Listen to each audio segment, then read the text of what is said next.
À Jouy-le-Moutier dans le Val d'Oise, cette rue est de nouveau praticable. Il y a encore 3 semaines, impossible d'y circuler. Les riverains devaient emprunter des barques pour accéder à leur domicile. Depuis, l'Oise est retournée dans son lit. Difficile d'imaginer qu'au moment de la crue, une partie de la ville ressemblait à ça. Des terrains submergés par les eaux, des rues bloquées, une 50aine de pavillons inondés et une dizaine de familles évacuées. Ici, le niveau de l'eau a largement dépassé celui de la crue de 2016, au moins 50 cm de plus. L'eau et la neige désormais parties, la ville et les riverains se sont attelés au nettoyage et ne peuvent que constater les dégâts. À cause de l'eau, en fait, ça a touché les compteurs électriques. Donc ça a tout disjoncté, ça a fait brûler les disjoncteurs, l'eau est montée au niveau du chauffage. J'ai aussi des panneaux photovoltaïques qui ont été... en fait, le compteur a été touché aussi, donc en fait tout est mort en fait. Dans les maisons, les dégâts, ce sont les dégâts habituels. C'est le placo qui est imbibé d'eau qui nécessite d'être refait, c'est les joints de carrelage qui sautent, c'est ce genre de choses. Au niveau de l'extérieur, le souci, c'est la voirie.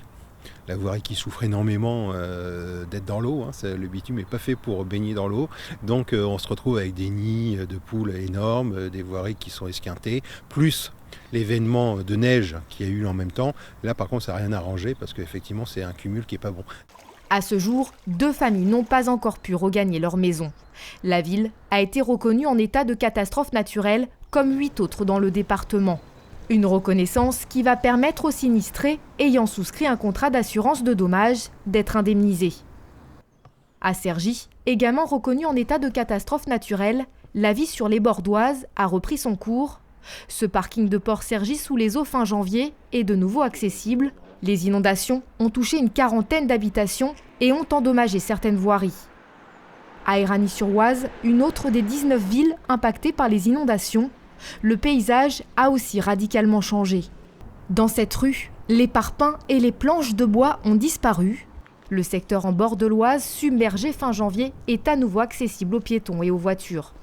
Ici, une 30aine d'habitations ont été touchées, comme celle de Christine. Déjà victime de 2 crues auparavant, c'est la première fois que le niveau de l'eau dans sa cave atteint une hauteur d'homme.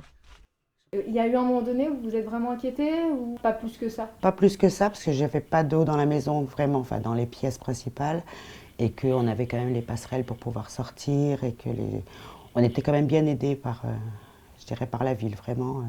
J'ai eu froid, parce que 5 jours sans chauffage et sans eau chaude, mais pas peur, non.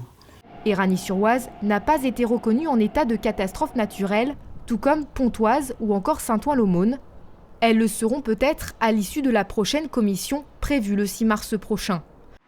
À Argenteuil, la chaussée de la RD 311, fermée dans les 2 sens de circulation au plus fort de la crue, a refait surface. La Seine a regagné son lit et poursuit sa lente décrue.